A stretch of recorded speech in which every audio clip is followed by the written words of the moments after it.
Hey everybody, and welcome to the next edition of the Soccer Fitness Goals video blog. It's exactly 1 week before I leave for France to present at the 5th World Conference on Science and Soccer. So if you're watching this, it means I'm already in France. And although I'm super excited to be able to go, along with my colleagues Farzad Yousefian and Jessica Triumbari, we are going to be presenting 3 different recent soccer fitness independent research projects. And as I said, I'm very excited to be going. One thing that I'm not so excited about is that the trip that I take back to Toronto, the flight departs on Saturday, June 3rd. And that wouldn't normally be a problem, except that that particular Saturday is the UEFA Champions League final between Juventus and Real Madrid. And it looks like, based on the timing, I'm going to be in the air when that game is going on. So I won't get to watch it live, but definitely going to be PVRing it. And the topic of the blog for this week has to do with that game, and specifically a conversation with a couple of athletes that I had in the Soccer Fitness Training Center tonight about the game. So the conversation that I actually had with the athletes that train with us in the Soccer Fitness Training Center tonight was a question that I asked to 2 athletes. One is an under 10 girl and another is an under 13 boy. And I asked them if they would be watching the game on Saturday, June 3rd, and who they thought was going to win. And unfortunately, the answer that I got from both of these young, aspiring soccer players was, what game? So not only did they not have a team that they favored to win the game, but they didn't even know the game was happening. So to me, this is indicative of a problem in that a lot of the young soccer players that I work with here, and again, these are all players that are, in addition to whatever they're doing with their academy and their club, they're coming to us to do supplemental extra fitness training. So they're serious, and a lot of them have aspirations to become professionals, to play in college or university, and some of them even potentially even to get into the national teams programs. And yet, despite these aspirations that they have, a lot of them are just not well informed. They're not even aware of what you could say probably this year is the biggest soccer game of the year. 2017, we don't have a World Cup this year. We don't have a European Championship or a Copa America South American Championship. So the UEFA Champions League final could be looked at as the biggest and most important soccer game of this year. And these kids don't even know that it's happening. So part of this problem, I think some of the blame for this problem can be laid on the culture and the media that we have here in Canada that just doesn't give these big soccer games the amount of attention that they deserve. I can recall a few weeks ago being very frustrated with TSN, the sports network, on one of the days that one of the Champions League semifinals was on, and TSN broadcast sport fishing instead of the Champions League. And there are other times I've seen where you can find poker or curling on TSN, despite the fact that there's a big European or South American soccer game going on. So that is an issue, the lack of exposure and media coverage, but I don't think all of the blame can be put on the Canadian culture or the media. Young soccer players, and again, as I mentioned, these players that are aspiring to get themselves to a higher level, they need to take some of the responsibility themselves to get themselves informed. This is the information age, the age of the internet, where even if you don't get to see a game live, you can PVR it, you can get full games on websites and highlights on YouTube, and you can find anything you want if you really look for it.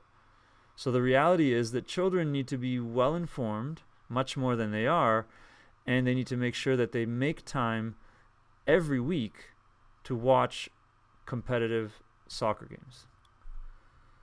So with that being said, here are my recommendations to any young soccer player who is aspiring to get themselves to a higher level, and whether that higher level is the university environment, the professional academy or professional club environment, or the highest level that there is, which is the international environment where you get to represent your country.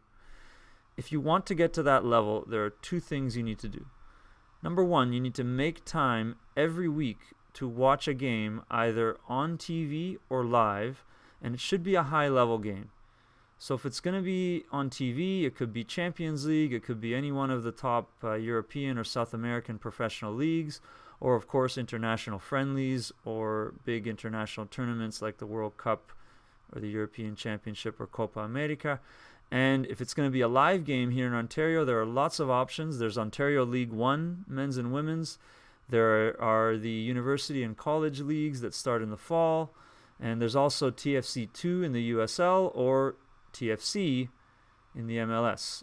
So lots of options to get yourself watching a game per week on TV or live in person. But the second thing you need to do is when you watch this game, don't just watch it as a fan. And what I mean by that is don't just follow the ball. The typical fan, and I think based on my own experience, the typical Canadian player, parent, or coach watches games and follows the ball. And a good test to see if this is what someone has done is if you ask them how was the game that they just watched, and the only things that they can tell you are the score of the game, who scored the goals, and potentially any notable controversial moments like red cards or disputed penalty shots, things like that. So of course, you're learning and possibly developing a little bit by watching the game in that way, but you're certainly not developing yourself the same way as if instead of watching the game like a fan, you watch the game like a coach, like an analyst.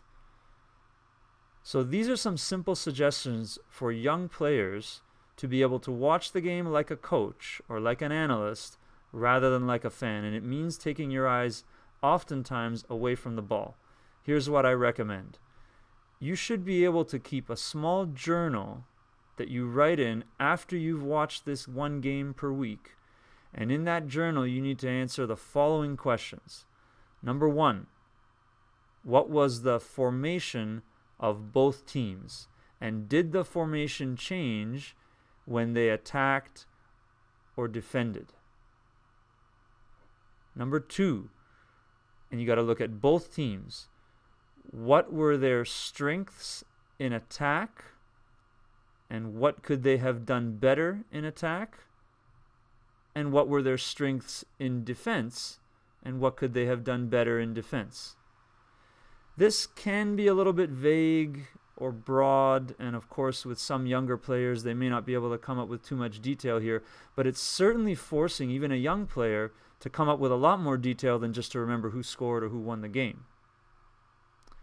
Number 3, I would ask to list 3 players from each of the 2 teams that stood out to you and describe why they stood out. And this can be related to the points that you made earlier about attacking and defending strengths and weaknesses, or the formation, or it could be because of things that specifically happen in the game with those players. Whatever it is, identify those players and determine why they stood out to you. So if you can do those 2 things, and again, that's watch one game per week, but don't watch it like a fan, watch it like a coach or an analyst, and answer those 3 questions: the team formation, the strengths and weaknesses in attack and defense, and 3 key players from each team. If you do that every week, I guarantee you it will help your development, and it will make it a lot more likely that you're going to be able to maximize your potential and get yourself to a higher level.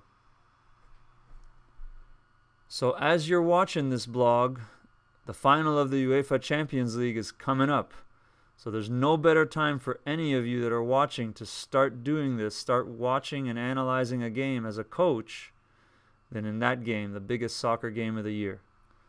And that's it for the Soccer Fitness Goals video blog for this week. Hope you enjoyed it. Please remember to like the video and subscribe to the channel if you haven't already done so by clicking on the link below me. You can also click on the other link below me to download the Soccer Fitness Goals mobile fitness app, which is the world's only customized soccer-specific at-home training program that you can do on your smartphone. We'll see you next week, and until then, keep reaching your soccer fitness goals.